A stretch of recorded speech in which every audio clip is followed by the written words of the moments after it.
was asked a question on a Facebook post that I made regarding the Makiwara. The question was something to the effect of, why when you're on the Makiwara do you hit the pad and then keep pushing after you hit it?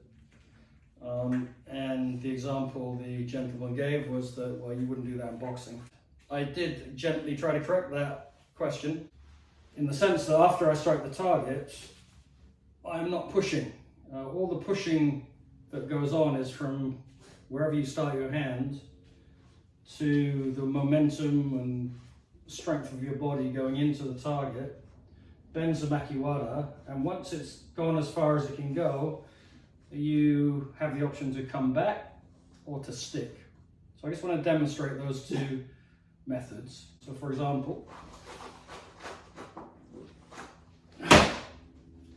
so I'll do sticking first. So sticking looks a bit like this.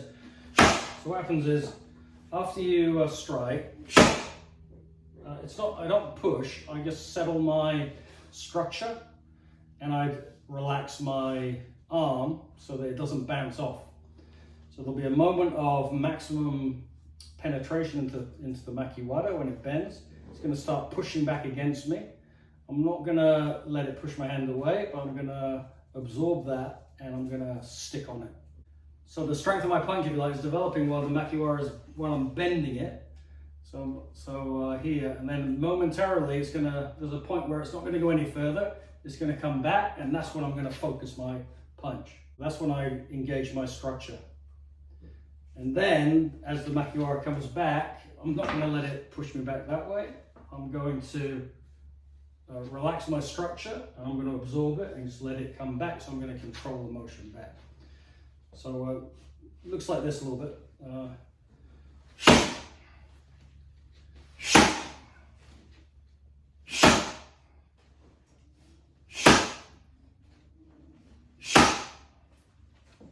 So that's sticking. Now the other misunderstanding about Makiwara is sometimes people say, well, you're not hitting correctly because your hand's bouncing off.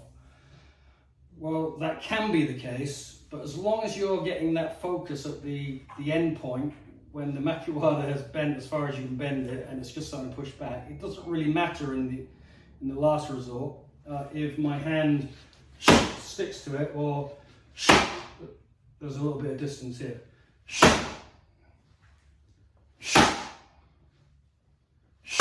So in this one I'm not sticking, I'm just focusing and letting my hand come back. I can let it come all the way back. But that is not the same as bouncing. Bouncing is when you mistime the hit. You mistime it, it looks something like this. And all my structure, I don't have any structure when I hit it. Hopefully that clarifies it for some of you. Yes, for Makiwara, your wrist will get stronger. The kinetic chain involved in hitting is going to get stronger. Your hand will become more resilient to be able to hit things. Having said that, what I'm really trying to do is make sure I have like a good structure. You'll know you have a good structure because you'll be able to absorb without the shoulder coming up.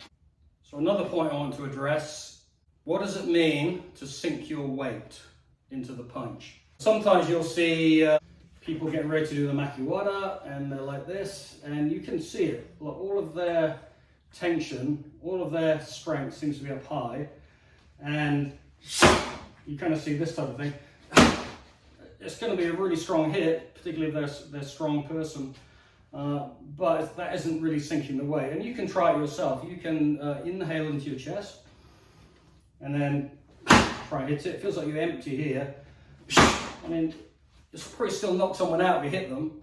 But the other way to do that is to, if I inhale up high and I just drop everything down, even lower, until it feels like your belly sticks out and your tailbone, you get it, and your tailbone just tucks under. And then what I do is I do the same with my arm, so it's loose and heavy. Feels like my arm is loose and heavy, so everything is down.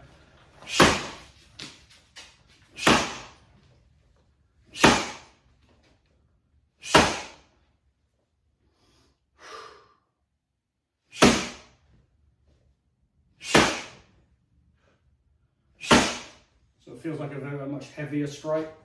And this arm feels very loose, so hopefully it can move a little bit faster to its intended target. Maybe you disagree with what I said, but I hope that at least it stimulates some thought, some conversation, and perhaps trying out some new things. This is for, I would say, experienced practitioners only. Yeah, I've got a couple of different ways to hit. Well, I have a lot more than a couple of different ways to hit, but I'll just talk about a couple of ways right now. So I can get this feeling of moving my hip forward. So when I do that, it almost feels like my hand is coming up. And when I do that, what I'm going to do is I'm going to try and connect my elbow to my hip. So I feel like as my hip is going forward, my elbow is getting dragged along by the hip. This way. So I'm lifting my heel a little bit, and I'm just basically coordinating my elbow and my hip together. I can keep my feet flat on the floor.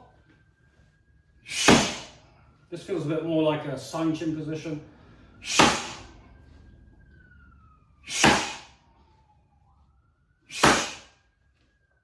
I can decide to retract this hand, or I can keep it by my side. I can start from here, I can start from here. It doesn't really matter, you should practice all the different ways. And the other way I want to talk about, and I would say this is, like I said, for only experienced practitioners, is instead of using the hip or using the heavy arm, what I'm going to do is I'm going to flick my shoulder forward. So from here, I just flick the shoulder.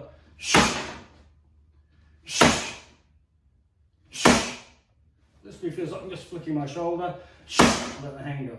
So when I do this, I get this downward feeling. I'm exaggerating, but it feels like I'm going down. The opposite of this one, which almost feels like I'm going up. Hope that stimulates maybe a couple of ideas for your own practice.